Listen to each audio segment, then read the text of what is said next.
Apologies for the loud music, but I really like dramatic entrances.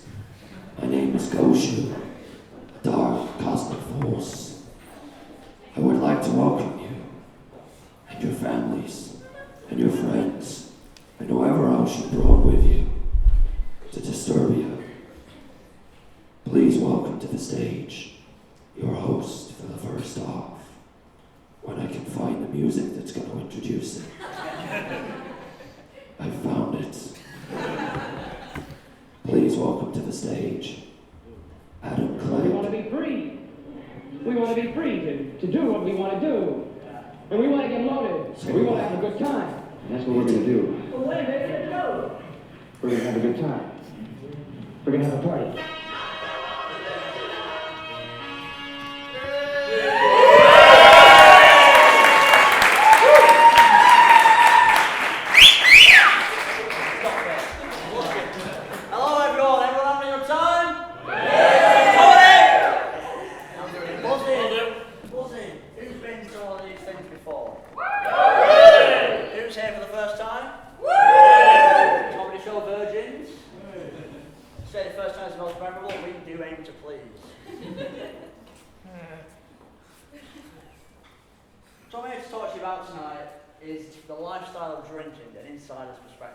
Those of you who know me know that I do like a good beer.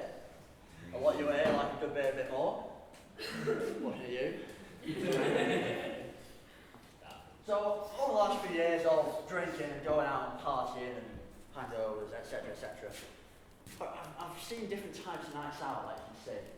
You have the girls' night out. Girls, you look getting all pampered up, don't you? Girls, you spend an hour doing your maybe not Sheffield girls, but... You may curl your hair, go out wearing hardly anything, skirts finish up here. Go out having a good time, and then you get some creepy eye grind on your hair. You're all swollen like You're all swollen round your mate like it's Avengers Assemble or something. Then all the girls who have long hair whip your hair around into your eye. You're right, girls. That's what I wear glasses. Girls, put your hair.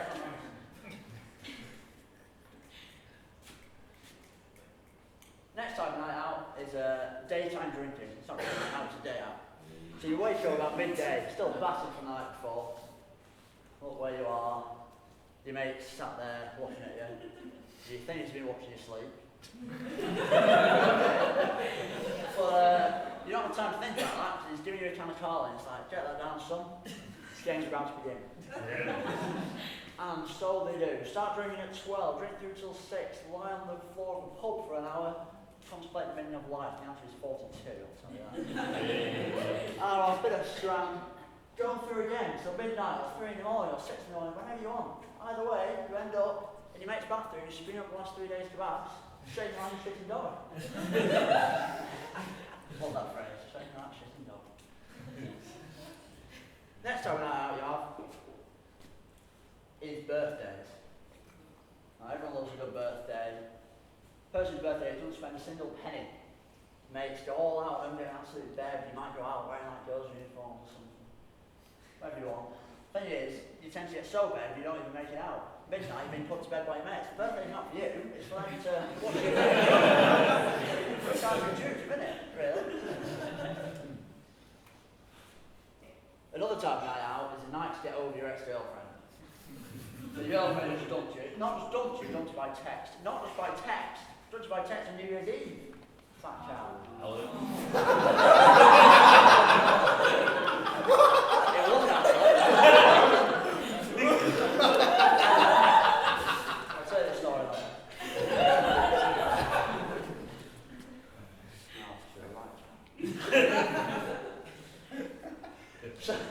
So, she's just dumped you horribly.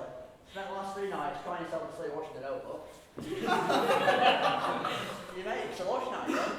Like, you're a sorry excuse for a man. What are you doing with your life? It's like, I can't live without it. I can't do it.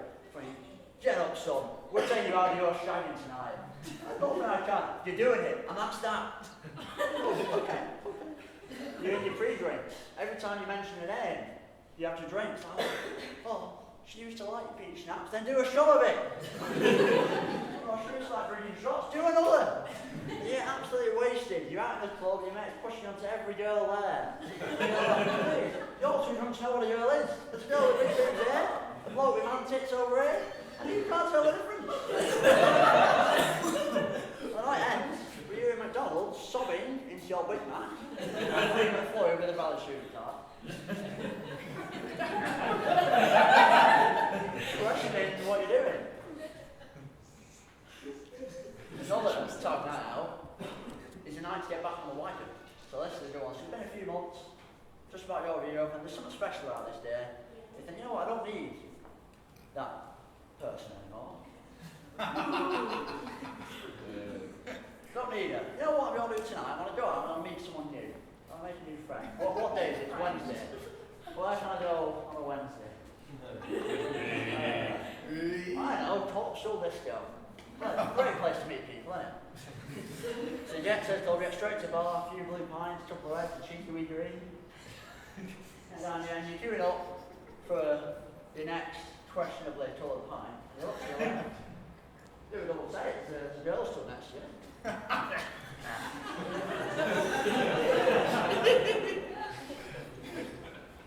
Beautiful girl, got lovely, shining, golden hair, wearing a little red blouse, red tie, white blouse? I don't know what I'm saying.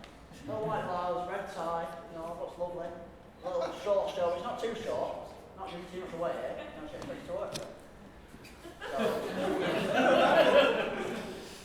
spend a minute and just, you know, psych yourself up.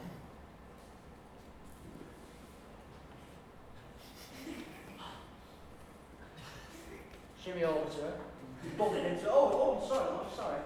Oh, no, it's alright, don't worry about me.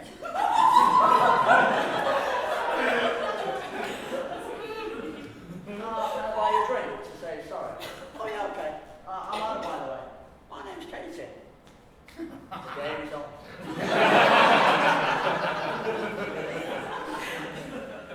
So buy you a drink, spend the next hour or so, just like, trying to get to know her, doing a bit of dancing, you twirl around, and she twirls you around, do a bit of dirty dancing.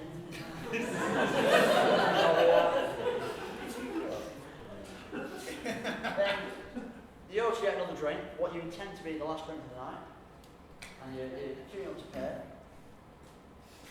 As you're pulling out your money, you accidentally drop a condom out of your wallet. You don't notice it though, you don't notice it.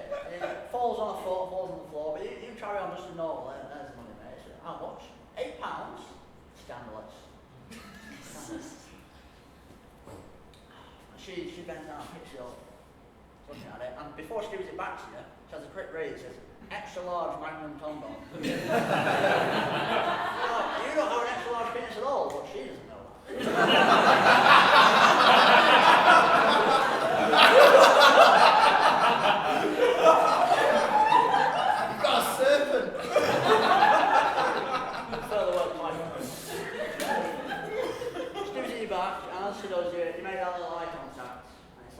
Talking with your eyes.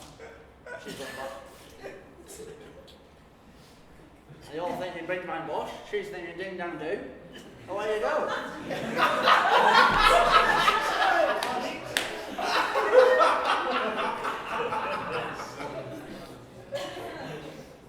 So off you go, out the club, you know, going back to her, walking past Dentistry Green gives you a chance to get to know her a bit more. So you say, so Kate, what do you do in your spare time? Oh, I'm a pole dancer. Really?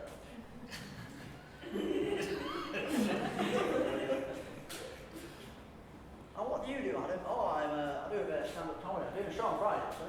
Theatre Deli, 8 p.m. She come down. It's really good fun.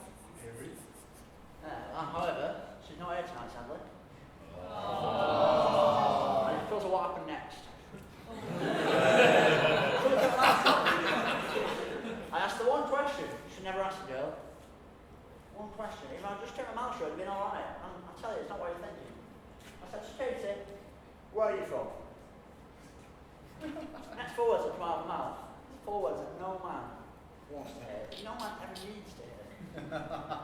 4 words that came out of my mouth in a broad Yorkshire accent were, I'm from Barnsley, mate.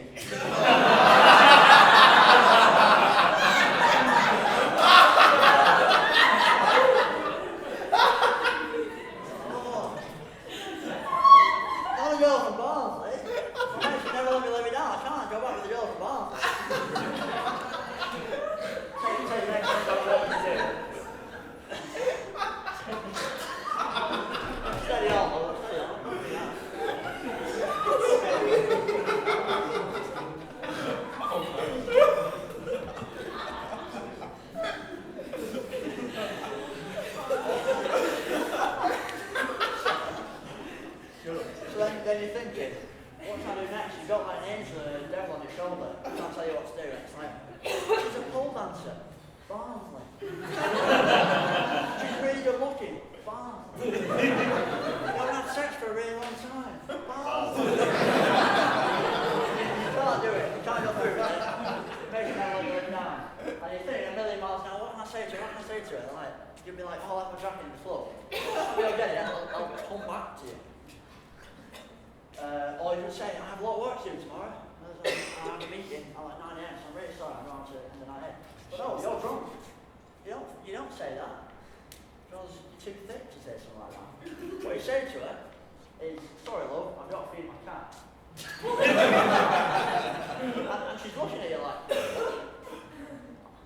and you're breaking it. In your panic, you say it again, I've got to feed my cat. And she's still looking at you like that. And you think you're ready to do a full 360, it's getting so at the end, you just stop here and run away. As you're running away, you're looking behind her, she's still looking at you, like, oh, you like it, poor child, honestly. Poor child. Oh, that's a student life, I guess, isn't it? There's one last type of night out. Night out is called a night of dancing. It's a night where culminate all your cheesy dance moves. It could be a pop world potentially.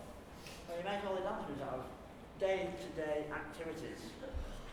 One dance move which I like to call churning butter goes very well to S Club, I've found. S Club.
Hello.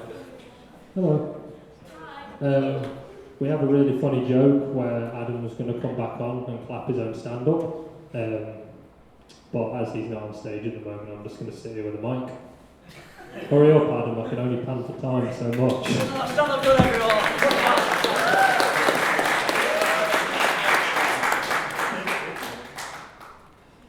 That's the last about Hans, can't see shit. So, first game we've got a show for you tonight is a game called Echo. Find the book. So Echo is for Jack. It's for you three, I think.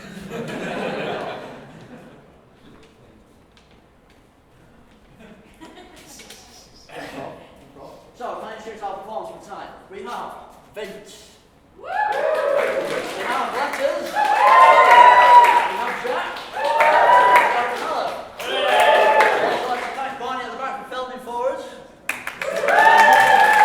Great girls doing music. So, in this game of Echo, we need a starting line. What is the dirtiest text message you've ever sent? Hello! Oh! Can you feed the dog? Any For you, Mum. other dirty text messages? Cat's dead. Cat's dead. What happened to the cat? Why is it dead? Fox it.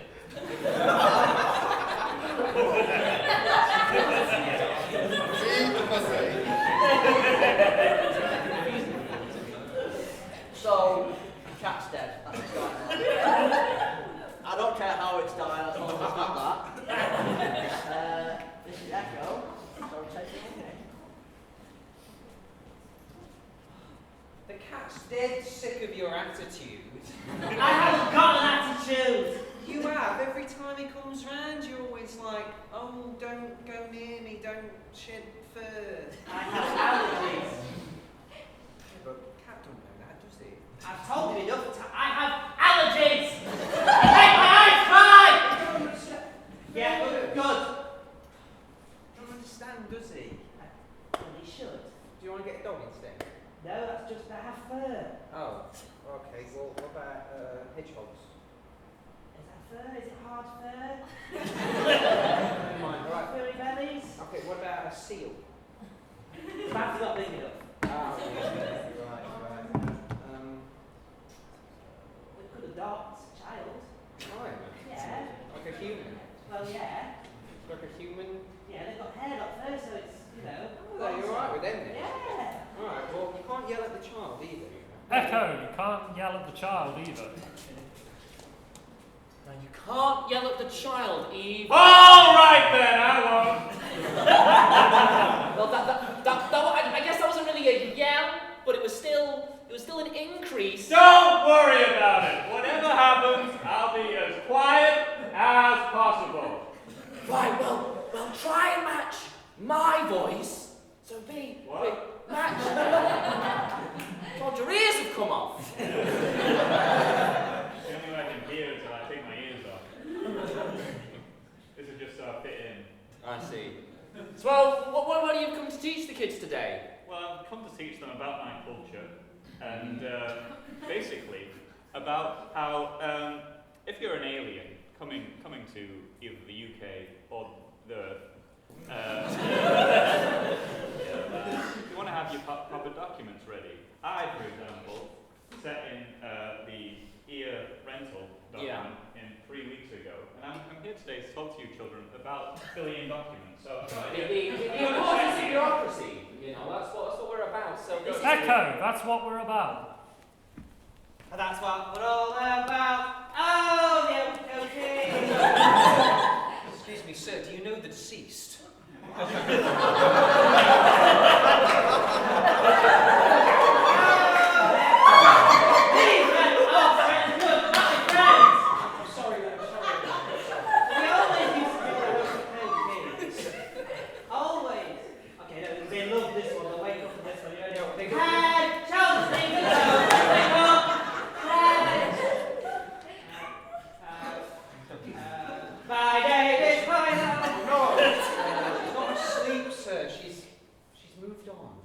Echo, she's moved on.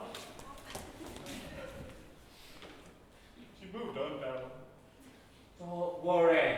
The Avon catalogue lady's just gone to the next house. She'll be back with another catalogue next No, month. I took the day off especially for this, and you said it was alright. You said, no, you should go to the toilet. I don't want you pissing your pants again. I didn't want you pissing your pants again. I'll miss the Avon lady I just now. pulled that out of your trousers for ages. I have to wait another month to get that makeup. Look, can't we just go to Boots or Superdrug or anywhere else and just get the makeup there? Carol, I'm not a conformist. Look, what's traditional about the Avon catalogue? It's been around for ages. Echo, it's been around for ages. It's been around for ages, this. Yes, which is why we really must try and preserve it the best we can. Yes. I mean, after all, bird's eye chicken nuggets won't last forever. It lasts a good 4 years in the freezer, but that is not forever. Exactly. So Our what- future generations going to appreciate their crunchy yet soft. No, I'm sorry. I'll resist. I brought some clear lacquer that we can paint onto the chicken nuggets. To preserve them. That's good. It's like a modern day mummification almost. Then perhaps we could wrap it in bacon slices. Yes. Put it in a pita bread for extra security, and then grill for 8 minutes. No one will be able to not see it in the future. Let's go right ahead. Right, I've got the lacquer. Yes, smudge it all on there. Yeah. Echo, smudge it all on there.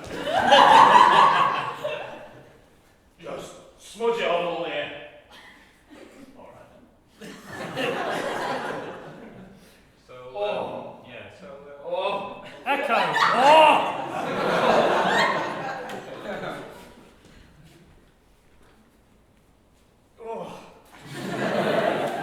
Are you feeling that at all? I have now. Scene!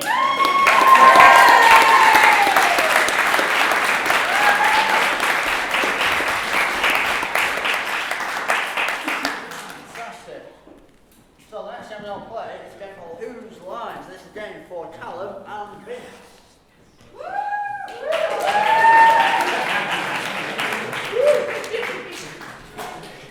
Callum will be playing the character of Hodar, who's the main character of tonight's show. So such sitting, Hodar and his friend Vince, his best friend, his companion. Say hello, Vince. Hello, Vince. I've just arrived at the City of Wonder. Where is this city? Scunthorpe. Stunning. You're in Stunning, and you're just around the City of Wonder. Now we need some characteristics for Hodar. We don't know what this person's like, so we need you to tell us. What sort of person is it? Is he funny? Is he quiet? Is he... Horny. Is he horny? Is he a bit of a perv on the quiet? Who knows? Tell us. Some characteristics, shout some out. Itchy.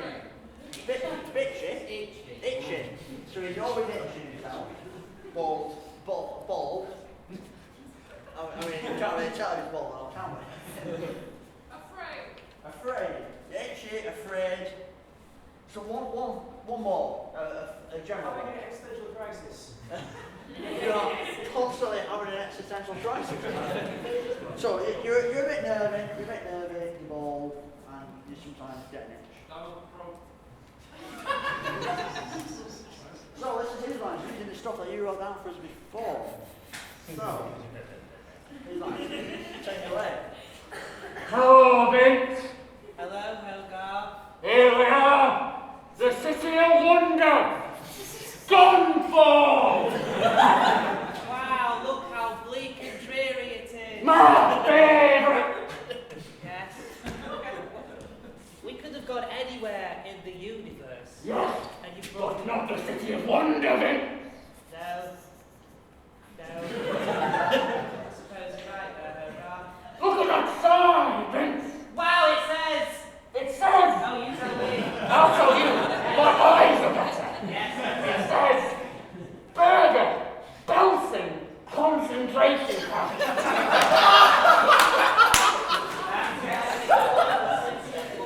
There's nothing more wondrous to me than burgers and concentration camps. Yeah. Do you eat first or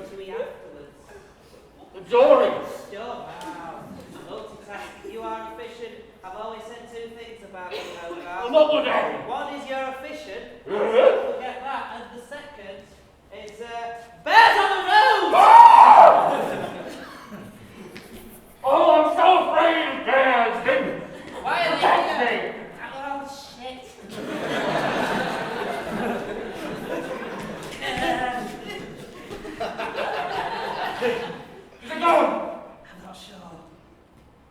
Yes.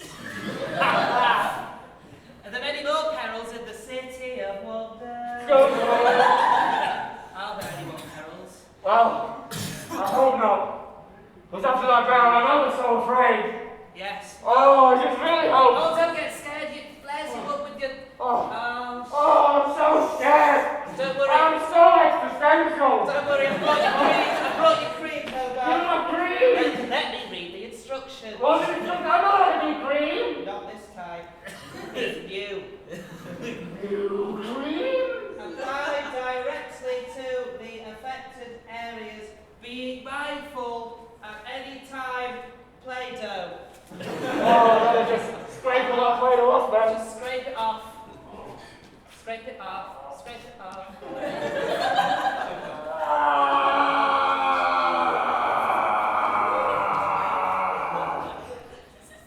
Might have cold hands,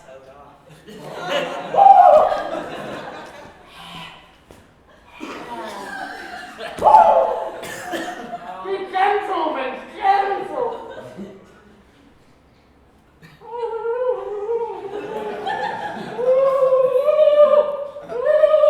There we go. You know, Vince. Yes. That reminds me Oh, good. of an old parable. Oh, right. They used to say in my home country, please sit. I already guessed. It was the story of, but I don't even play piano. Oh my gosh, is that the one with the whip?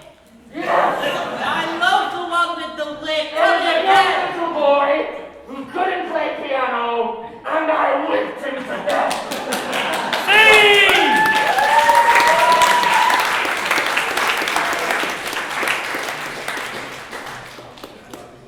Fantastic. So, the next scene we're going to show you.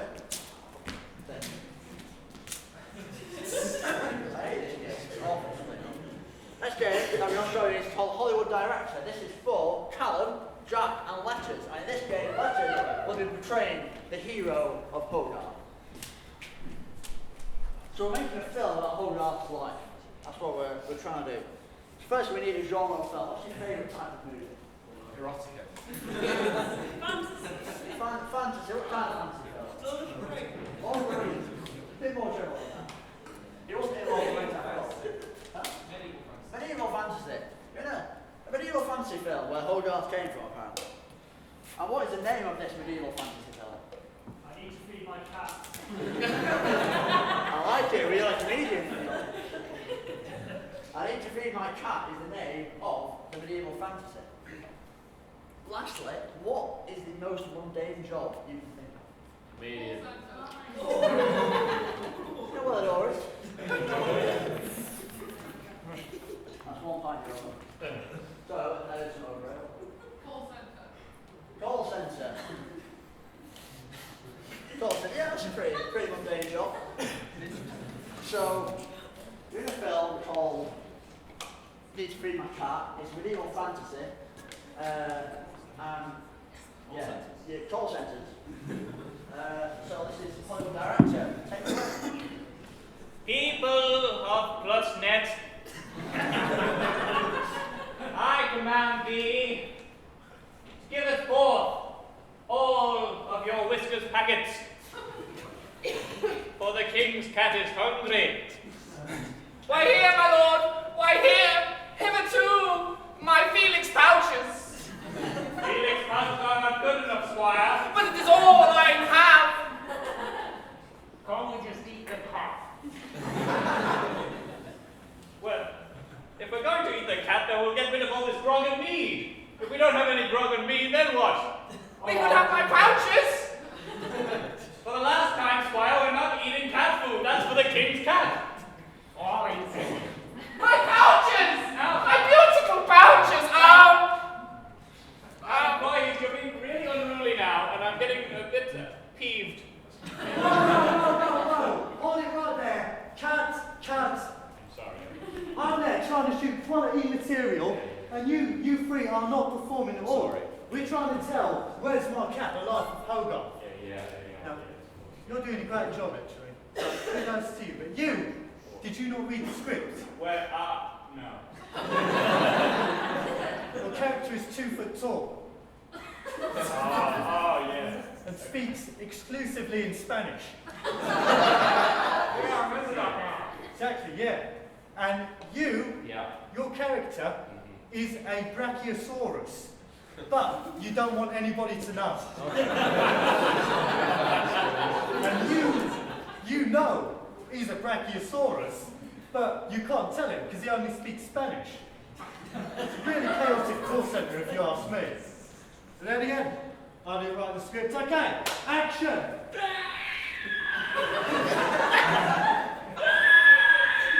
Mi nombre es Petito Invierno de Cine. Ego viste el Nino. I'm not a brachiosaurus, sir. Here, take my pouches of cat food for your endeavors. Oh, I will. El stranger exquisito. Squire es el niño es cat foodos. Look, he's a dinosaur. Can't you see that? No, I'm not. Hey.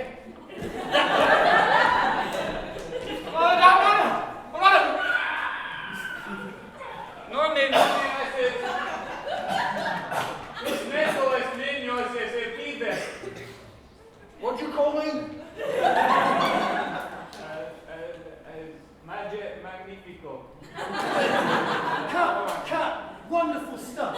Thank you, wonderful stuff. Okay, so now we're going to do one of the scenes once you've got to this city of wonder, which we established was Scunthorpe, and you've brought your 2 co-workers with you, because call centre work is something which you outsource to other cities like that.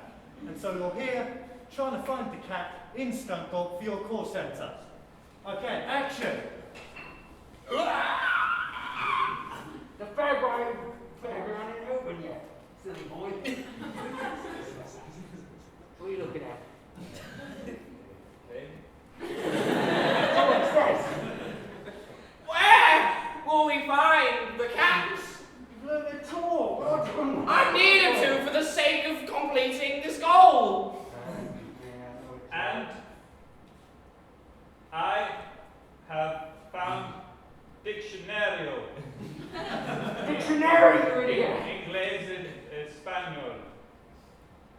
What? Where is the toilet?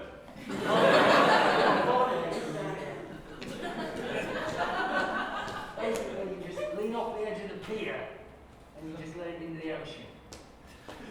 Here's a good guy.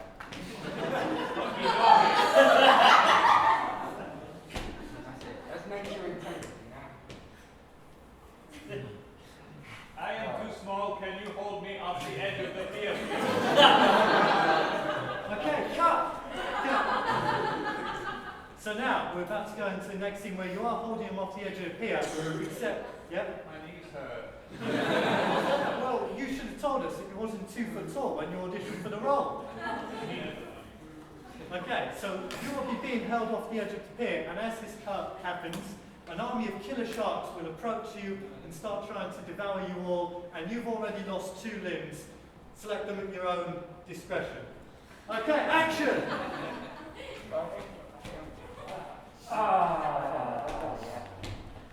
The sharks! They have taken 2 of my limbs! You guys throw your And Jojo!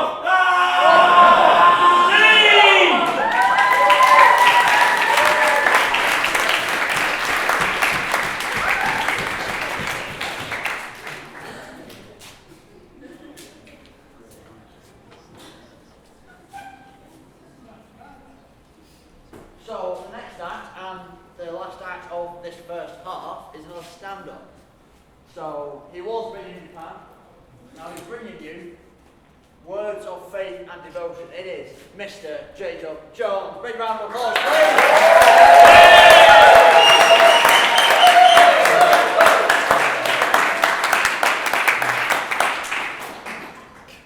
Hello everyone. Pleasantries out the way. I'll tell you a fact about myself. That I'm going to die. I'm going to transport myself into the past and die there.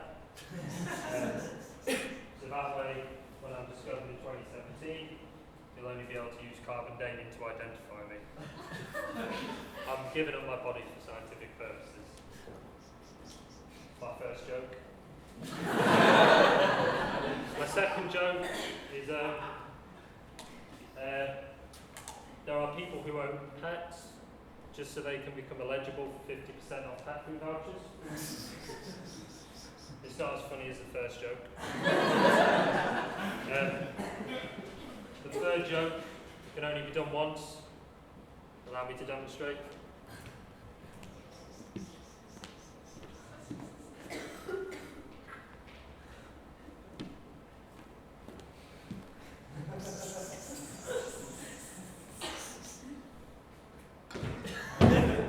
Told you it could only be done once. That was a spontaneous joke when I thought of it last week. The fourth joke is not a joke, it's a sketch, which I'm going to do for you now. It's called Egocentric Advertising.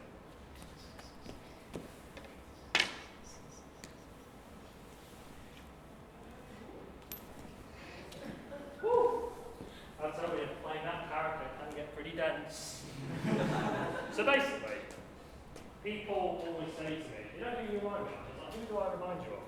That guy from The Hobbit that lives in the woods and talks to all the animals. The one from the bird shit on his head. What? Yeah, that guy. And it's quite accurate, because I talk to a lot of animals. So I write a story at the moment, which is set in my own country, called Microbia, which is pretty impressive. I have my own country, and none of you do. So yeah, I talked to a couple of animals. One of them is called Ernie the Seagull. He's a great guy, great bird, I should say. My R&D department created some goggles for him that allow him to survey, gather reconnaissance on an environment from the sky.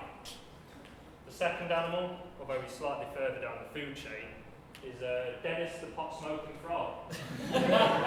Basically, he sails around a swamp in a stolen Venetian gondola, smoking pot all day. He smokes so much pot that his eyes only look like they're going to burst out of his head. If you ever take a ride in Dennis's gondola, remember he's completely out of his mind. That was egocentric advertising. I have a very terrible announcement to make. Mr. Green had his pants stolen. It was reported that on Wednesday the 18th, Mr. Green was taking a stroll through the green, and he had his pants stolen by a man who approached from the bushes. The police have released a list of suspects, and top of that list is the infamous Sheffield pants thief, who terrorised the women's lingerie industry in the 1980s. Which is a coincidence, one might say, because there's an Ann Summers on the Moor. And believe it or not, Sheffield is getting kinkier. The lingerie is out there, and boy is it happening. There will be some of you sat in there taking part in this kind of shit. Fair enough, if you want to. I don't bother. The reason I'm telling you this is because I'm trying to relate it to a wider story about shopping. When I went to Meadow Hall and had the best trip ever, if you know what I mean. I entered the Bayhawk that is Meadow. What is it called? Meadow Hall, that's it. I entered Meadow Hall and the first shop I came across was called the Treat Kitchen. Now I'm usually not bothered about pretentious hipster sounding shops like that, but I saw there were sweets in there, and I'm in there like the Flash, because I'm a sweet fiend. If I was a sweet dealer, I'd be getting 20 years minimum. Which in this country is a lot, because you on average get 13 for murder.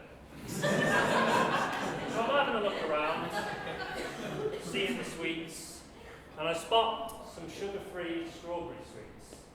Now this pisses me right off, because what are sugar-free strawberry sweets doing in a sweet shop?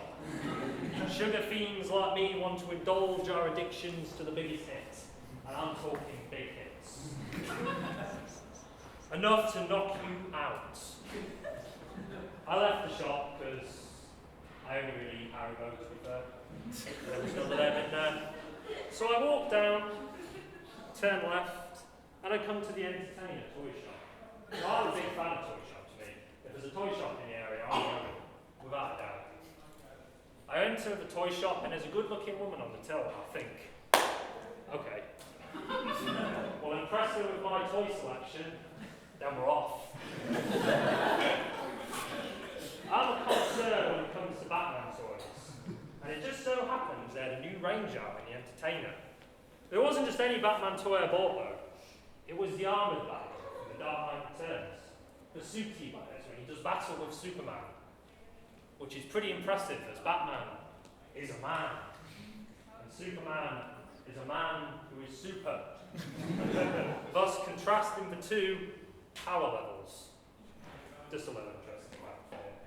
So I go up to the till thinking, I'm going to nail it now. She's going to see this toy and think, this guy knows a hell of a lot about Batman! Unfortunately, she doesn't want to speak to me. I think she'd kind of been sussing me out when I entered the store. This man ain't a dad. There's no way he buys toys for his kids, because he hasn't got any. He's one of these weird, young adults who has nothing better to do with his time than to play with kids' toys. That may be true, but I think she's definitely into that. I think she's trying very hard to hide it. So I approach the till and think, I'm up against it here, so I'll pull the ace out of my sleeve. And voila, it was a fact. A fact from my insight of life. And I said to the lady, toys have gone downhill since the 90s. And she said, yes, they have. Toys were far better when we were kids. Common ground. Nailed it! All the lads in the room are shouting, get in there! Thank you.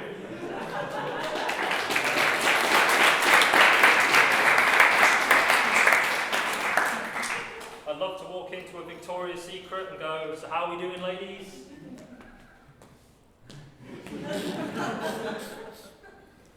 Nobody finds perverted humour funny then.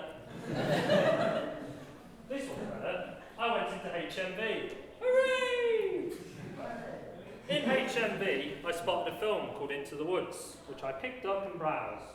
It's a Disney musical, starring Meryl Streep, came out a couple years ago. I had to read the blurb and there's a massive mistake on it. It has all your favourite Disney characters in, but there's a glaring mistake. It has, and I quote, Cinderella, Little Red Riding Hood, Jack and the Beanstalk, and Rapunzel in it. And I thought to myself, the Beanstalk's not a character. The Beanstalk is a plot device. Are you telling me right now that Jack walks around this film and a Beanstalk follows him? Every time somebody has to address the Beanstalk, they have to look up and shout very loud. Can you hear me? But funnily enough, we didn't employ an actor to do the voice for the Beanstalk, so he was just there. It was a great day out to Meadowhall. I thought I'd take a little walk afterwards, because I like walking. I was walking along, and then I nearly walked onto the M1 motorway. As great a walker as I am, I can't start walking on motorways. Theoretically, I can if I just walk the opposite side of that railing that's meant to stop cars crashing into trees.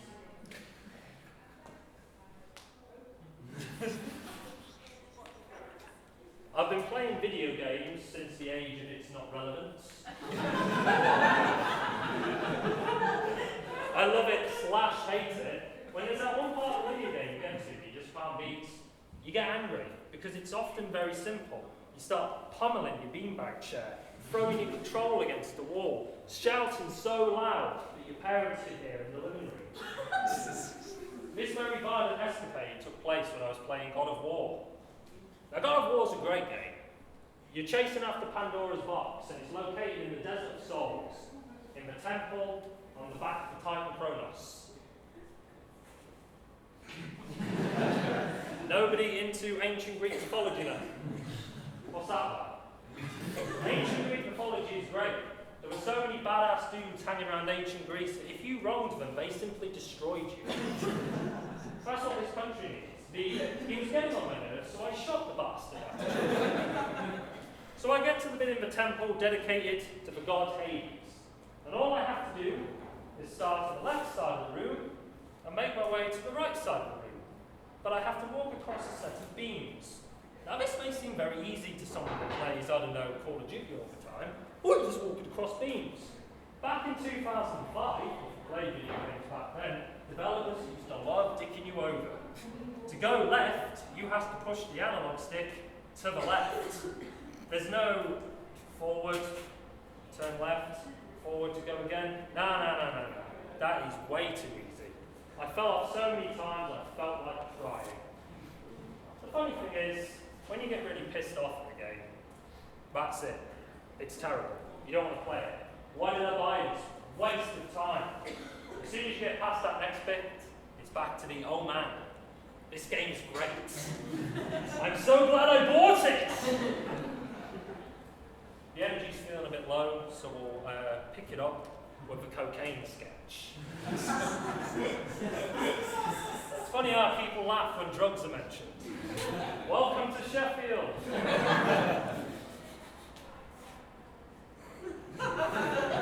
Imagine the scene.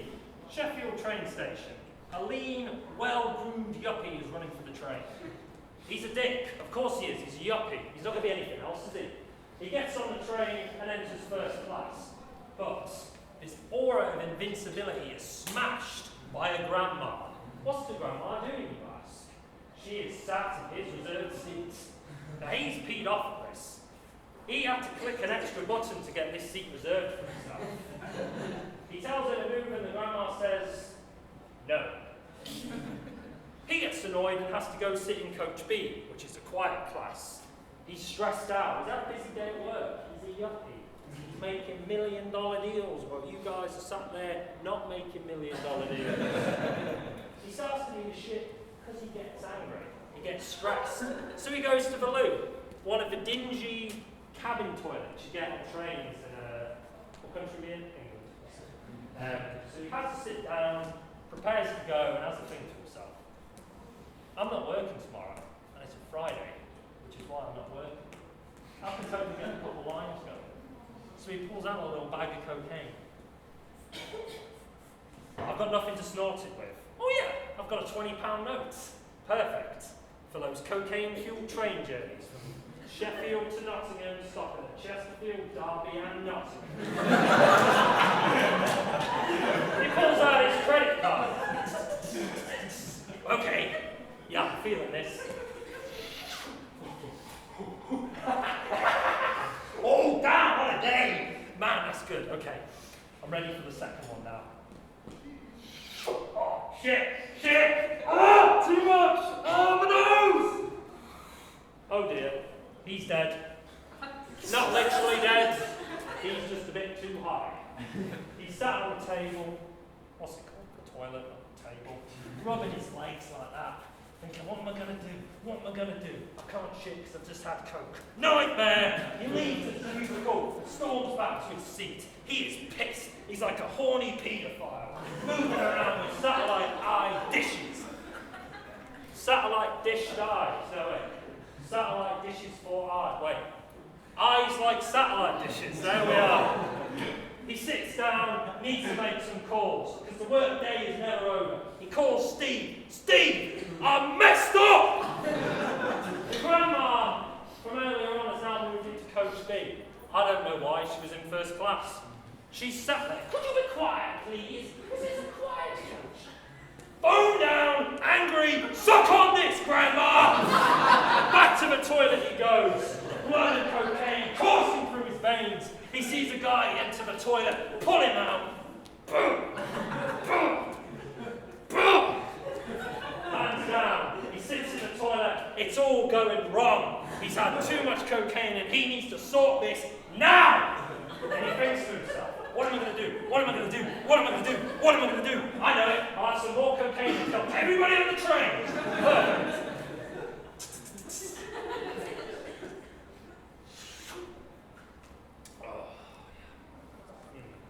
I am hard. He exits the cubicle, and there is stood none other than Bruce Willis, holding the Uzi 9mm he left on the kitchen side not moments ago. Damn it. That's the sketch over. I'm about to get shot. That was the cocaine sketch.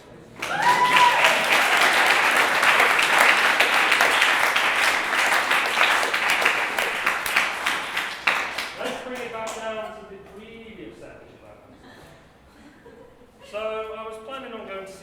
game, but the tickets are still so extortionate. That's like charging $29.99 for Attack of the Clones on special edition Blu-ray DVD. Don't get me started on the prequel trilogy, but as we're going there, before we start, I should say they're incredible films. They're crazy, they're shite, they've got all sorts in them that shouldn't be there, but we love them anyway. I often liken the making of The Phantom Menace, which is the first film, the fourth one made, the first one in the saga. For those of you who've never seen Star Wars, give you some context so you can understand what I'm saying. George Lucas goes down to the kitchen / production studio, and everything he needs to make a perfect film is laid out in front of him. He's got all the ingredients. He can't possibly mess it up. Everything's there. He's just got to follow the recipe. Film done. He starts mixing the ingredients, and you know what? It's going quite well. It's got space battles, pod racing, a Sith Lord fighting 2 Jedi Knights. You tell me what screen of a local Odeon, George, and I'll be there. Sure. Why not? But wait! There's more! Because George can't settle for that. No. He wants to look in the top cupboards. So he gets on the kitchen thing, the side. In fact, he has to kneel down, doesn't he? He opens a top cupboard. He picks out the politics on board as kneeling. He picks out the politics jar, and he thinks politics is popular at the moment. It's the late 90s. Clinton hasn't done that thing he did in the White House. And Tony Blair still got that smile. I want a couple of these guys in my Star Wars movie. Stop tipping, George. Okay, we've got a hot political thriller with Jedi Knights in our hands. Oh, it's not that bad. It's fine. For George being George, enough is never enough. He looks back in the top cupboard. Interesting aliens. That Jar Jar Binks guy, boy, he cracks me up. Let's put that one back. Interesting planets. It's cheap to film in Tunisia, so therefore Tatooine is our best option. And then he looks right at the back. The racism jar. Yes! Racism is good! What the fuck, George? He starts pouring the racism in and he doesn't stop. Judy! Need to go down to the convenience store and get me a cup of George of honest to goodness racism! Okay, George! I'll be back in a minute! He just keeps tipping this racism in. You know why? Because he wants racial stereotypes in his Star Wars movie. Why? Because people who watch Star Wars are stupid nerds. Hold on, George. No one will ever figure that out.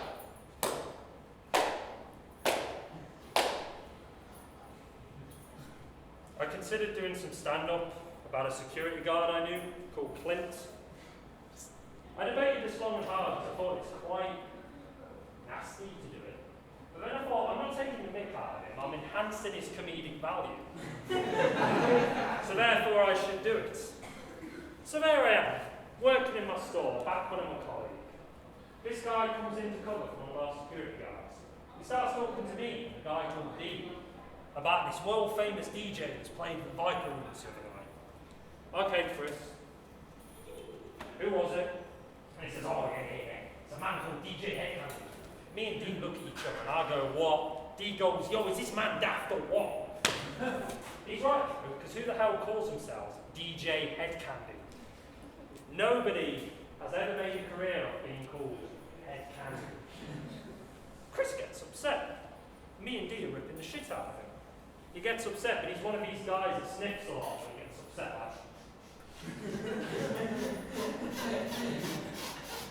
You know, try not to cry. Bless him. But it gets worse. I thought of a sitcom called Everybody Loves Chris, starring the lovable buffoon, security guard Chris, who everybody hates. What? Why does everybody hate him? It's because he's a clown, a firecracker of a character. Everybody loves him, and everybody hates him.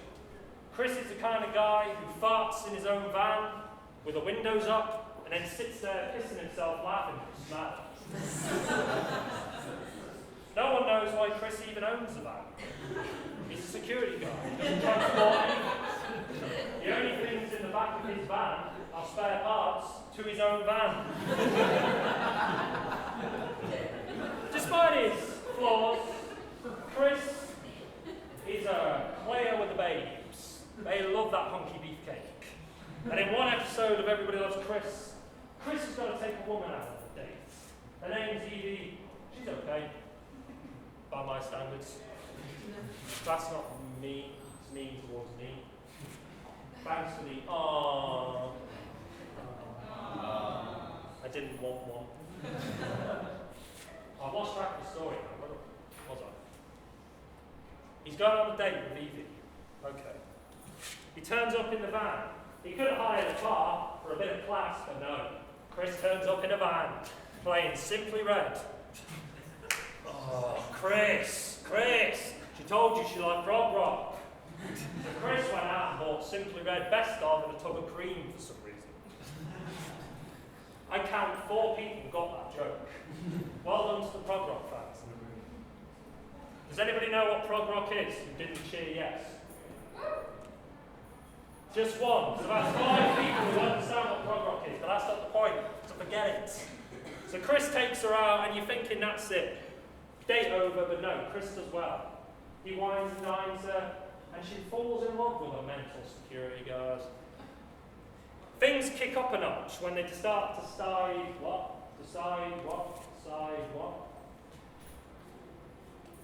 When they decide to make a porno in the back of Chris's van. I know it's escalated quickly, but I don't like the episodes for Everybody Loves Chris. Chris has a breathing problem. I probably should have mentioned that earlier, actually. He's either incredibly unfit or he has a breathing problem, or both. Still a nice guy, but it's there. So he's in the back of the van and his heart starts slowing down. This is a nightmare. Evie doesn't know CPR, she can't save him.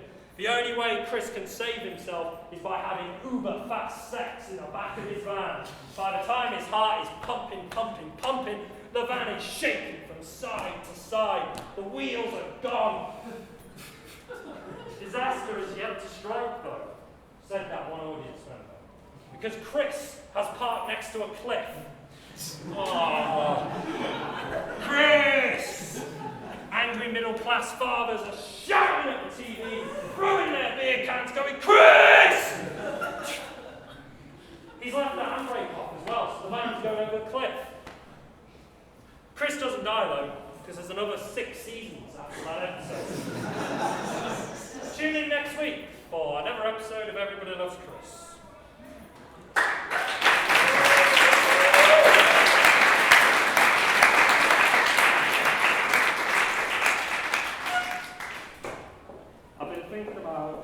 Something to end on. I've chucked quite a bit of weird material at you, and you haven't gagged on it too much. I'm trying to think if there's a point to my stand-up, and there's got to be a point. There's a point to something, there's a point to everything, of course there is. And I'm thinking the point of my stand-up is that everything is just a conspiracy. Everything you're told is a lie. Of course it is. Why would it be true? Who wants to be truthful? People are worried about Donald Trump. Don't worry about Donald Trump. It's just a decoy. A decoy for what's really happening in the world. And the evil in our world doesn't come from Donald Trump, it comes from Disney. Thank you. Disney are the evil in this world. Why? Because they sell you a lifestyle that's pretty much impossible to ignore. They bring out movies that are everywhere. They have TV shows and toy ranges loved by your kids. They have theme parks where you go on holiday and look at Disney stuff all day long. And half of it isn't even classic Disney. It's the new stuff they've acquired, like Star Wars and Marvel, arguably the 2 biggest movie franchises out there, I'd like to add. And they're also thinking about buying Netflix. There's no way you can buy a woman around without putting a bloody Disney film on. I have never Netflixed and chilled, just to put that out there. Because in my mind, chill means a very different thing to what everyone else is all about. And evidently a different thing to what you guys are on about. So yeah, Disney are going to control everything. How are they going to control everything, you say? They're going to start controlling people's minds, feeding you subliminal messages, just like that. Remember how I threw these pieces of paper out? Didn't take much energy? Yeah, that's what Disney are going to do. Why? Because the Nazis are hidden in Disney. That's why. Disney becoming the world's biggest movie studio is the second coming of the Nazis. Now before you go, Let me explain.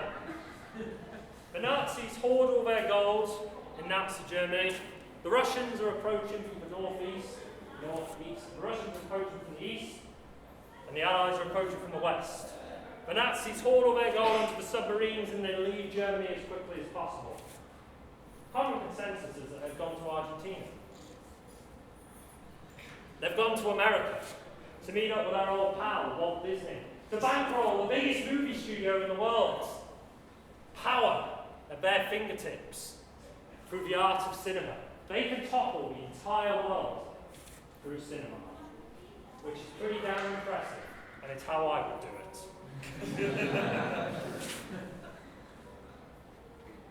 So yeah, we're going to start releasing films about evil corporations who own everything, looking to take over the world, and only Disney's best-selling toy lines can stop them.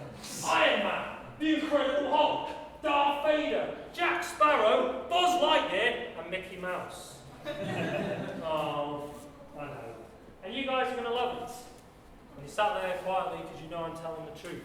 You're going to be sat in a local Odeon or Cineworld if you have a Cineworld card, eating your popcorn, applauding at the latest Disney film, watching as this big evil corporation takes over the world, laughing at you as well.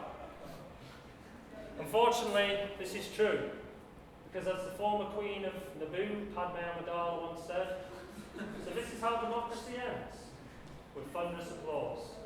Ladies and gentlemen, that was Words of Faith and Devotion.